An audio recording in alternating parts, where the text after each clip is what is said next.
Hey guys, welcome back. If you're new here, I'm an owner-operator. I share real-life trucking experience, repairs, expenses, everything that comes with it. Today I want to talk about why these trucking rates are so low in 2026 and what drivers have to deal with. I'm on my way to pick up a load actually right now from American Falls, Idaho. It's gonna go to Lake City, Florida. First I'm gonna stop off and fill up here at the Loves. So with my EFS discount, I get 40 cents off. It's at $4.37 right now. Fuel has gotten very expensive, but the load I booked pays $7,600, and it's not that bad actually for this time because rates are really down. This is a broker I work with all the time, so he pays me a little more than others do, which is always good to have. Fuel cards, when it slows down like this, and what's going on is it's end of the first quarter. Every year is the same thing. So during our winter months, the fourth quarter, everybody's making money. You got all the bad weather, you got all the holidays, a lot more freight out there, and there's a lot more loads that pay a lot better. But now I see the internet is blowing up. Everyone's talking about these, how rates are going down, fuel is going up, and it happens every year. In the trucking industry, this is something normal, sad to say, but yeah, some years are good, some are bad, but usually every year you're gonna have good and bad months. So end of the first quarter right now, it's March, and everybody's doing inventory. They slow down shipment. But on top of that, we have this war with Iran, which is raising the diesel prices way too high. But everything that happens in the world reflects, it always reflects on us truckers. I mean, it's the way it goes. And all these big companies out there, they will take cheaper freight just to keep their trucks moving, and then brokers don't want to pay us because they expect us to drive it for the same rate they can. They can afford this. The slowdowns, the high fuel, big companies are ready for that. And they know it always happens, and bottom line, they can afford it, we cannot. But we can't afford to sit either. I mean, you have bills to pay, your insurance. Even if your equipment is paid off, if you still have insurance, you still have your home bills, phone bill, and it adds up. So there's no way you can just afford to sit.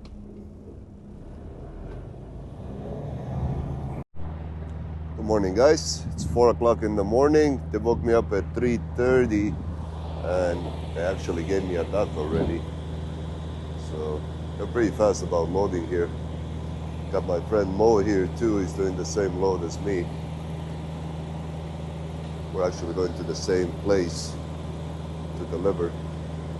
One thing that sucks about these reefer loads is the deliveries and pickups. Pickups are usually okay. They're during the daytime, but deliveries, they're usually always nighttime. With this one, I got lucky. The pickup was actually set at 10 a.m., but I came here, checked in, and they're gonna load me early, so I'm okay with that. Also, my delivery for this one is 10 a.m. Monday morning, so I got lucky on these loads. And the place I'm delivering to has overnight parking. It's actually a pretty nice facility, so we're gonna load up here and get going, get out of here. Here, I adjusted the tandems, and we're gonna go check out. I want to show you this. You don't talk to anybody here when you check in or out. It's all done through the computer.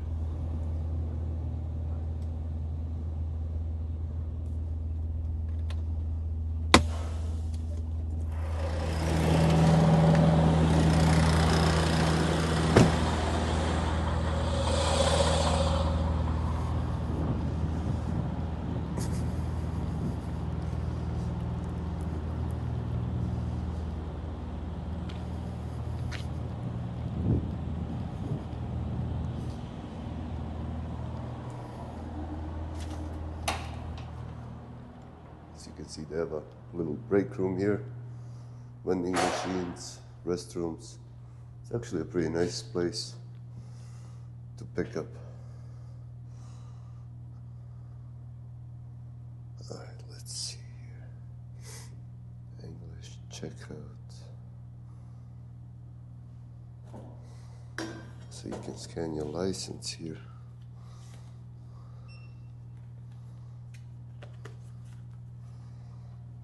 And you got the BOLs here. Sign it. Alright, print documents. I'll print 2 of them.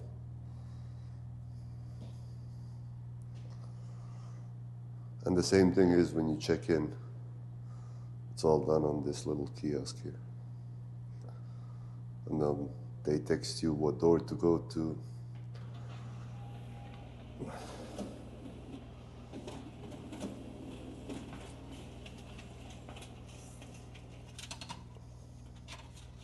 Okay, got the BOLs. Let's get back to the truck. Make sure the number is correct. Then we'll be good to go.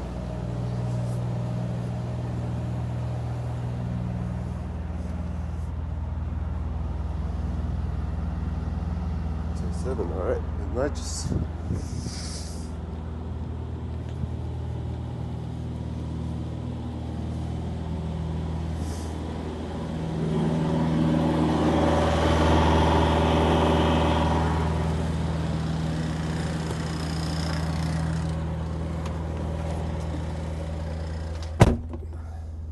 They loaded me over 42,000. I'm gonna stop here and get scaled out the Maverick just to make sure my weight is good.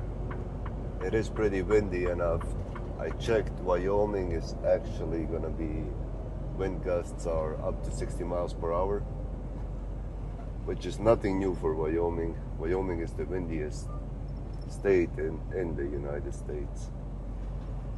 They get a lot of bad weather, so it's gonna be a fun day to drive. I'm also gonna waste some time here and wait for the sun to start coming up, because I'm gonna take US 30 from Idaho all the way to Little America, Wyoming, and that's not a route you want to take during the night because there's so much wildlife on it. It's unbelievable. So just to be safe, we'll waste some time here at the Maverick, get some coffee, and wait for the sun to start coming up.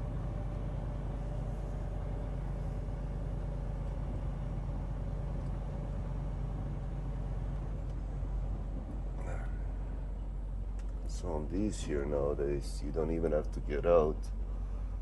You just enter the location number on your phone, and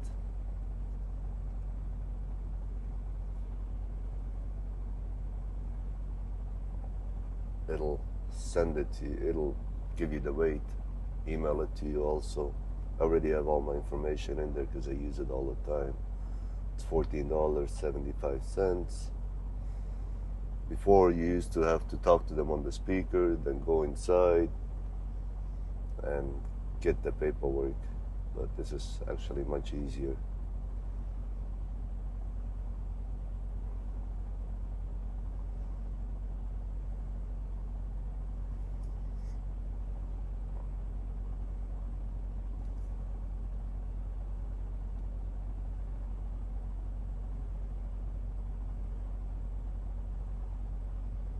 Alright, we're 32,720 on the drives, 32,980. And as you can see, they emailed it right away. 77,500 gross. It's a lot, but considering the wind in Wyoming, I'll rather be heavy than light. And if you're light, you can't drive anyway. You have to shut down in Wyoming, so around, park, and then we'll continue once it starts.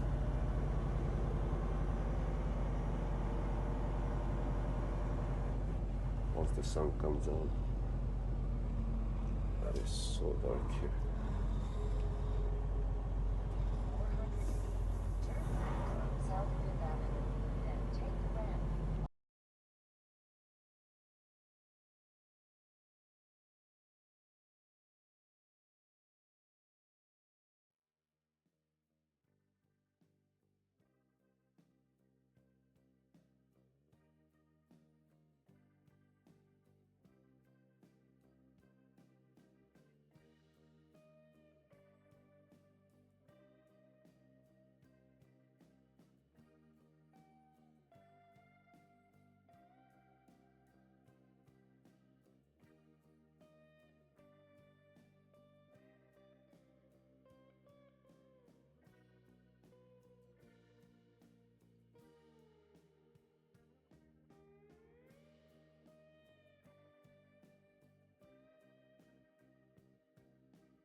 Good morning, guys.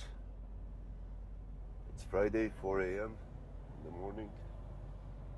I pulled up here to the fuel island. They have better lightning here, so I did my pre-trip and everything, got ready. Yesterday was bad. It was wind gusts 85 miles an hour. Saw about over 20 rollovers. And they shut down westbound. I was just talking to the guy inside the gas station. He said it might be closed until Sunday morning. Eastbound is still open. So, but it's still windy. Wind's not letting up, and it's gonna be windy in Nebraska too. So what I've decided to do is take the southern route. So I'm gonna take the 287 here into Fort Collins, Colorado, and then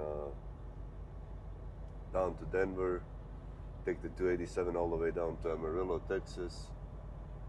From there, yeah, we'll continue to Fort Worth, and then from Fort Worth, we'll take I-20 over to the 49, get down on I-10 into Alabama, and over to Florida. Because if I stay on 80, they might close it down. There's probably more accidents, and all of Nebraska will be windy too today, so I'm just gonna skip all of that and head down towards Denver. As you can see, it's packed. I mean, even the streets are packed.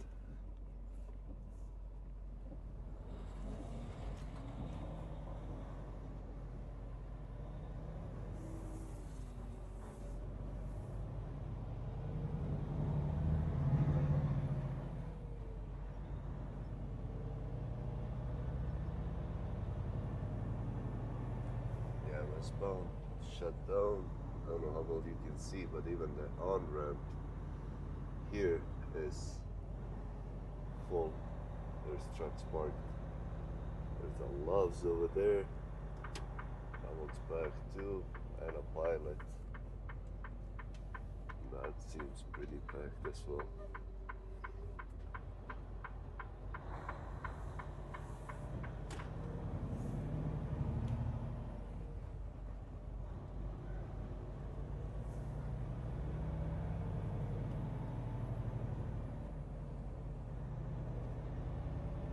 At 2 o'clock in the afternoon, I stopped here on this little picnic area in Texas. It's just past Dallas over here. I have about 838 miles left, and so I drove down from Laramie to Denver, and there was no wind there whatsoever.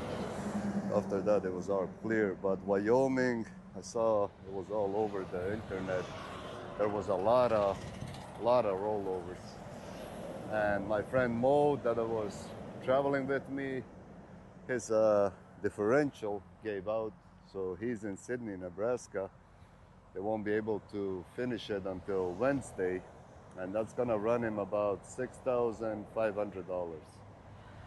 So something as owner operators that happens. So he's gonna lose a week and more of driving, plus he's gonna be down 6,500, which means this trip back and forth is not enough just to cover the repair. So being an owner op, sometimes it's rough. It takes you about 3 months to recover from that of hard running. Fuel has been going up still, constantly. I fueled in Wyoming for $3.99, and I just talked to one of my friends. They raised it 40 cents today. So then I stopped in Amarillo. I fueled again. It was $4.19. $4.19 a gallon. So keeps going up. I'm sure Florida is gonna be even more. But I'll try to fuel before I get to Florida. So I'm gonna go walk a little bit here, get some exercise, make some food, make some coffee, and then we'll keep going.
See all those tires? Drivers just stop here on the exit and throw them away. And they're all over the place, even over there. There's more.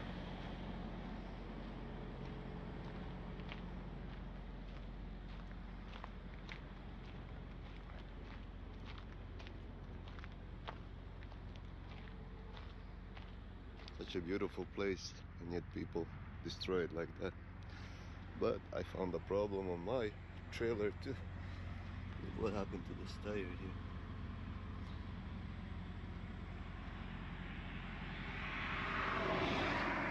Never had that happen before. So I'm gonna have to get it replaced. I do have a spare over there, so I'll stop somewhere and get it replaced.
Monday, 9:30 in the morning. I'm sitting here on the dock getting unloaded. I wanted to explain to you guys those tires that you saw that have been thrown away. So what drivers do, they'll go replace a tire, and instead of paying a disposal fee for the bad tire, for them to dispose it, which is like maybe $10 or something like that, it's not really expensive. They will find an exit like that on a not busy highway at night and just throw it away to save a few bucks. And it's been going on since I started trucking. Sorry, they're unloading me, so camera is wobbling. But it's always been going on. But since the pandemic, with all these new drivers that came in, it's gotten actually a lot worse. A lot more of that. Even on truck stops, you will see that. And on top of that, you have a lot of independent tire guys who come out, do road services, and they will do the same thing. Just at night, go throw them all away instead of paying a disposal fee. But anyways, I got here last night, and it was raining really hard. So around 10 o'clock, my reefer gave me a red light, which you can see it still has it. I went to check it out, and it turned out my belt broke that runs the alternator and the water pump.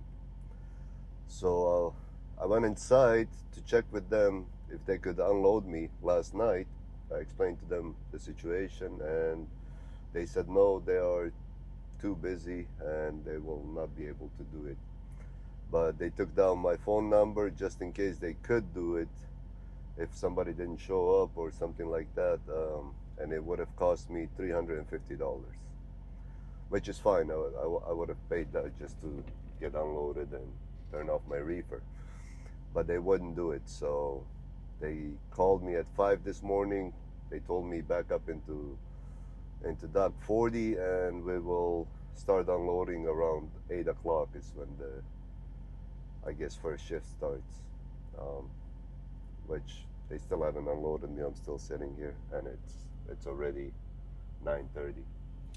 So I've been up all night. I had to take my jumper cables and leave my truck running so I can charge the battery on the reefer so it wouldn't die. I opened up all the doors and to keep it cool since the water pump wasn't working.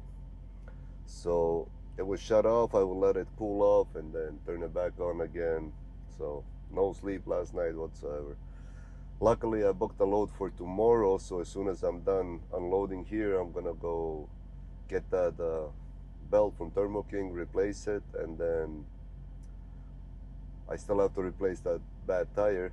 I haven't had a chance to do that, so I'm gonna swing by somewhere and do that too. And then we'll head over to the pickup. They have overnight parking, so hopefully I can get it all done today. I was gonna get a truck wash today too, but we'll see how everything goes if I have time. It's Monday, usually it's pretty busy.